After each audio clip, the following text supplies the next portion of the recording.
정약용과 자유와 글쓰기, 싫어하는 인생공부, 송희복의 서정시 비평.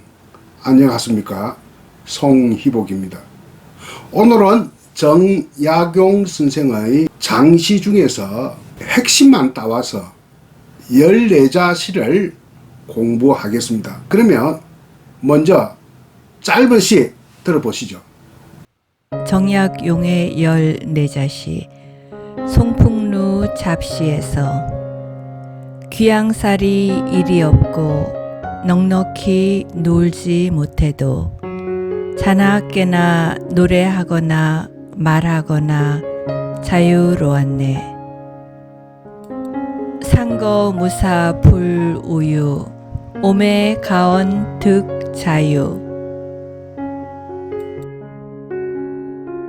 들어보셨습니까? 한자로 된 14자 시가 우리말로 이렇게 조금 늘어졌습니다만 짧은 부분이죠. 정약용의 14자 시라고 한 것은 제가 임의로 붙인 제목이고요. 원래 제목은 송풍루 잡시입니다. 송풍루는 다산초당, 지금도 남아있고 많은 사람들이 가보곤 하는 역사의 현장이죠. 야산에 있습니다. 강진 앞바다가 보이는 야산에 있는 다산초당, 18년간 강진 유배 생활하면서 대부분 보냈던 그 장소가 다산초당인데, 그 당시는 다산초당이란 말을 쓰지 않고 후세에 다산초당이란 말을 갖다가 이렇게 흔하게 씁니다. 이것은 정약용 선생의 외가가 해남 윤씨거든요. 해남 윤씨 같으면 참 대단한 집안입니다. 전라남도에서는 최고의 명문가입니다. 윤선도 집안이죠. 윤선도가 가장 유명한 분이고, 최근에는 대법원장도 배출했던 집안입니다. 대법원장 그 윤관이라고 하는 분, 얼마 전에 돌아가셨습니다. 돌아가시고 나서 훌륭한 분이라고 신문에 많이 소개되었습니다. 외가인 해남 윤씨 집안으로부터 마련해준 집이 다산초당입니다. 이 나라에서 마련해준 집이 아닙니다.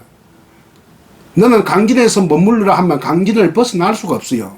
그러면 처음에는 어떤 주막집에 서울에서 유배객이 오니까 집을 안 빌려주는 거예요. 요즘 말하면 월세니 전세니 하는 이런 집을 괜히 엮이면 골치 아프니까.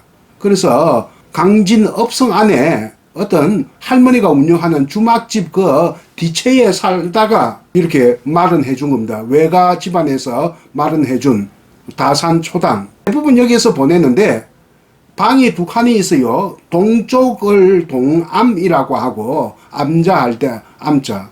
서쪽을 서암이라고 하는데, 동암이 암방이라면 서암은 가랑방 이렇게 되겠죠.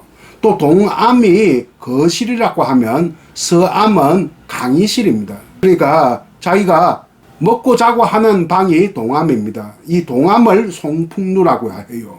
그러니까 솔바람이 드나드는 누각 같은 집이다 해서 송풍루라고 합니다. 송풍루 잡시라는 시가 있는데 아마 유배 생활 중에서도 후기의 서설이라고 추정되는 시인데 7원 128행시입니다. 그러니까 엄청난 장시죠. 128 곱하기 7 하면 896자가 되겠습니다. 896자로 된 시. 그러니까 굉장히 긴 시입니다. 이 중에서 896자 중에서 14자, 그러니까 7원, 7원, 두 7원, 연결되는 두 7원을 선택해서 오늘 공부하는 소재로 삼은 겁니다. 귀양살이 일이 없고 넉넉히 놀지 못해도 이렇게 제가 번역을 했는데, 기존 역은 어떠냐 하면 한자로 보면요, 상거무사 불우유라고 되어 있어요. 상거. 기존 역은 산에 살면 틀린 말은 아닙니다. 야산 또 산이니까 산에 살면 무사하고 불우유하다. 무사를 갖다가 얼마든지 한가롭고 불우유하다, 여유롭다, 이런 식으로 해석한 걸 봤습니다. 나보다 한 번 훨씬 잘하는 분이 해석한 거죠. 이게 좀 틀렸다는 이야기입니다. 상거라고 하면 안 되고요. 기양살이라고 해야 돼요. 기양살이 일이었고 무사하는 것은 일이었고인데 보통 우리는 무사를 하면 무사태평 이렇게 생각하지 않습니까? 무사태평하면 한가롭다 이렇게 생각하기 좋거든요. 산에 살면 한가롭고 이게 아니에요. 무사한 것은 일 없는 것은 다른 일을 못한다 하는 겁니다. 정해진 일만 해야 되는 거예요. 항상 수령의 감시를 받습니다. 유배객들은. 수령 같으면 누굽니까? 강진 군수 아닙니까? 강진 군수의 감시를 받습니다. 18년 동안 강진에서 유배 생활하니까 얼마나 많은 그 강진 군수가 바뀌겠습니까? 한 열 몇 명 바뀌었을 겁니다. 보통 5년으로 내려오는데 5년 치고 오는 사람 없어요. 보통 1년, 2년 하고 올라갑니다. 또 다른 곳에 가든가 이렇게 자꾸 바뀝니다. 그러면 1, 2년, 보통 한 평균 1년 6개월로 보면 18년 했으면 열 몇 명 지나간 거죠. 항상 새로운 부임한 수령, 강진 군수에게 감시를 받고, 감시를 받는다는 것은 행동의 제약입니다. 행동의 제약. 그러니까 자기는 여기서 할 일이 딴 것밖에 없어요. 딱 제일 중요한 것은 저술 활동하는 것과 강학 활동하는 것. 그 현지의 강진 선비들, 젊은 선비들 모아서 강의를 했어요. 그 서암에서. 강의를 하고, 이 강의도 자기 마음대로 하는 게 아니에요. 군수에게 내가 허락을 받고 하는 거예요. 내가 좀 강의 좀 하겠습니다 하면, 하시오 하면, 이렇게 제자들이 올 때는 뭐 항상 또 먹을 것을 또 가지고 오죠. 반찬거리랄지 뭐 이렇게 특산물, 또 바닷가에서 나는 어산, 어물들 이렇게 가져옵니다. 근데 그 당시도 강진이 군인가요? 강진 군인이니까 군수입니다. 강진은 그렇게 큰 곳이 아니거든요. 그래서 이 무사라고 하는 것은 행동의 제약을 받는다는 뜻이지 한가로운 게 아니거든요. 행동의 제약을 받는 거, 하는 거, 한가로운 거, 이것은 차이가 많죠. 뉘앙스를 볼 때. 불우유를 갖다가 이 여유롭고 이렇게 번역하는데 이 여유롭다는 말과 반대되는 말입니다. 우유는, 우자는 충분하다, 넉넉하다는 뜻이고, 유는 놀유자거든요. 놀유자. 물론 한자의 표기는 두 가지 종류입니다만, 놀유자. 그러니까 넉넉히 놀지 못한다. 넉넉히 놀지 못하는 거하고 여유로운 거하고 전혀 반대되는 말 아닙니까? 그러니까 기양살이 일이었고, 넉넉히 놀지 못해도. 이렇게 제가 옮겼는데, 이렇게 옮기는 게 맞습니다. 기존역은 좀 문제가 있습니다. 산에 살면 얼마든지 한가롭고 여유로워. 이것보다는 기양살이 일이 없고 넉넉히 놀지 못해로. 일이 없다는 것은 행동의 제약을 받고 넉넉히 자기 마음대로 뭐 하고 싶은 대로 할 수는 없어도 그 밑에 오매가은 덕자유라. 오매가은. 오매분망이란 말이 있지 않습니까? 자나깨나 잊지 못한다. 오매, 자나깨나 그 말이거든요. 가은은 노래하거나 말하거나, 자나깨나 노래하거나 말하거나, 덕, 자유, 자유를 얻었네. 행동의 제약을 받고, 수령의 감시를 받고, 행동의 제약이 있어도, 기양살이가, 자나깨나, 자고 싶을 때는 자고, 깰 때는 깨고, 노래 부르고 싶으면 혼자서 흥얼거리고, 또 제자들을 모아놓고 강의를 하고, 강의하는 것이 말하는 것이죠. 혼자 있을 때는 말 못합니다. 말벗이 말 상대가 없으니까. 그 제자들 오면 막 논어, 맹자, 사서에 대한 깊이 있는 심층적인 학설을 갖다가 펴고 그러지 않습니까? 그러니까 자나 깨나 노래하거나 말하거나 자유로웠네. 그러니까 자고 싶을 땐 자고, 깰 때는 깨고, 노래하고 싶으면 노래하고, 혼자서 흥얼거리고, 제자들이 와서 강의를 청하면 강의를 하고 말하고 하면서 스스로 나는 자유를 얻었다. 이때 덕 자유라고 했는데 덕이 향유하다, 누리다 이런 뜻과도 관계가 있거든요. 여기서 문맥상 보면 자유를 얻었네 하는 것은 자유를 누렸네, 자유를 향유했네 이런 뜻이 되겠습니다. 여기서 제가 덧붙이고 싶은 말이 있습니다.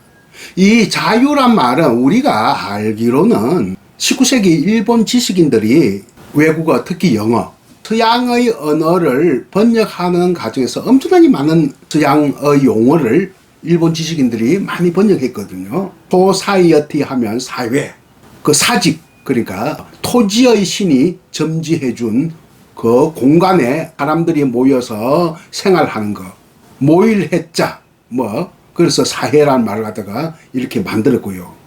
리퍼블릭, 이 공화라는 말은 중국 상고시대에 공화란 말이 나온 그것도 따와가지고 붙이고요. 이 프리덤, 리버티 이런 말은 자유란 말을 갖다가 했는데, 자유는 이게 이미 중국 고대에 썼던 말은 맞습니다. 그것을 어떻게 가져오느냐 하는 건데, 그래서 자유라는 말은 근대 역어다. 역어란 말은 번역어다. 대체로 일본 지식인들이 많이 했습니다. 메이지 시대 때. 그렇게 우리 다들 알고 있는데, 정약용 시에도 이 자유가 있단 말입니다. 그래서 제가 또 찾아봤어요. 우리나라 옛날 문헌이 엄청나게 많은 문헌 다는 아닙니다. 제가 보니까 반 이상은 될 것 같아요. 그 문헌을 갖다가 이렇게 디지털화해서 데이터베이스를 만들었어요. 그것이 한국고전종합 DB입니다.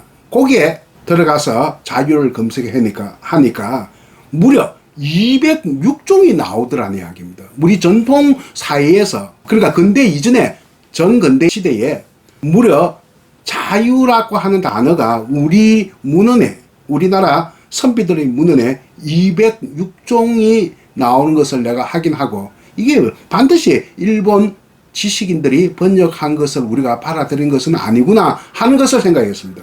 물론 김소월 시에도 자유가 등장하고 한용운의 시에도 자유가 등장합니다만, 김소월과 한용운은 그래도 근대 학문을 조금 했으니까 번역된 자유의 개념을 받아들일 수가 있습니다만, 정약용은 전혀 해당이 안 되는 얘기죠. 그래서 자유는 원래부터 우리 선비들이 좀 썼던 말이다. 그럼 자유란 말이 뭡니까? 자유. 스스로, 저절로 이 말이거든요. 자자가. 스스로 혹은 저절로. 유라 하는 것은 말미암을 유자입니다. 원인으로 하다. 말미암다. 원인으로 삼다.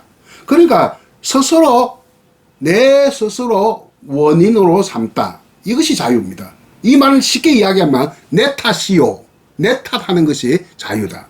내 탓이라고 스스로 책임을 질 때 정말 진정 자유롭다 하는 얘기입니다. 그는 유배 생활도 남 탓으로 돌리지 않고 내 탓으로 돌렸습니다. 남 탓을 하고 18년을 버틸 수가 없습니다. 남 탓하면 유배 생활을 견딜 수가 없죠. 자기 스스로 고통스러우니까. 그래서 스스로 내 탓이다. 내가 못나서 그렇다. 이렇게 생각을 하고요. 저도 인간인데, 정약용도 인간인데 어찌 그렇게 변방에서 18년 동안 유배 생활을 하는데 포항과 분기가 왜 없겠습니까? 그러나 이 개인적인 포환이나 분기를 넘어서서 이 개인적인 포환이나 분기를 자유정신으로 승화시키기 때문에 저술 활동을 할 수 있다. 나는 이렇게 보거든요. 그래서 남 탓만 하면 분노만 쌓입니다. 내 탓을 할 때 비로소 책임을 지면서 자유를 느끼면서 분발하게 된 거죠. 남 탓하면 분노, 내 탓이오라고 하면 분발. 그래서 그는 분발하면서 방대한 저술 활동을 하게 되는데, 이런 저술을 뭐라고 하느냐? 고대 때 이미 이런 말이 나왔습니다. 발분 저술이라 한다. 발분은 거꾸로 하면 분발입니다. 마음을 분발해서 글쓰기 하고 책 만들게 하는 것이 발분 저술인데, 대표적인 발분 저술이 사마천. 사마천이 궁형을 당하고도 사기라고 하는 위대한 역사책을 절술할 수 있는 것을 두고 옛날 사람들이 이미 발분 저술이라고 했는데, 정약용의 저술도 역시 개인적인 분노를 넘어서 자유로 정신으로 승화해서 분발해서 저술을 했다 해서 역시 정약용의 경우도 발분 저술이다. 이렇게 이야기할 수가 있겠습니다. 그는 자기의 유배를 남 탓으로 돌리지 않고 내 탓으로 돌리기 때문에 이런 발분 저술, 그리고 제자들을 모아놓고 강학을 할 수 있었다. 저술과 강학을 할 수가 있었다. 뭐 이렇게 이야기할 수 있겠고, 송풍루가 지금 말하면 다산초당입니다. 송풍루, 솔바람이 스며드는 밀려오는 그 집에서 생각나는 대로 시를 썼다 해서 잡시 896자인데 그 중에서 오늘 14자를 뽑아서, 이것이 주제문으로 내가 보았기 때문에 14자를 뽑은 겁니다. 오늘 같이 이렇게 공부를 할 수 있었던 겁니다. 여러분에게 정약용이라고 하는 인물에 대한 이해에 제가 오늘 도움을 드렸다면 큰안에 뭐랄까요? 제 스스로 크게 만족한다고 말씀드릴 수 있겠습니다. 오늘 여기서 이 강의를 마치겠습니다. 정약용과 자유와 글쓰기를 오늘 마치도록 합니다. 감사합니다. 정약용의 14자시 송풍루 잡시에서 귀양살이 일이 없고 넉넉히 놀지 못해도 자나깨나 노래하거나 말하거나 자유로웠네. 상거 무사 불우유 오매 가언 득 자유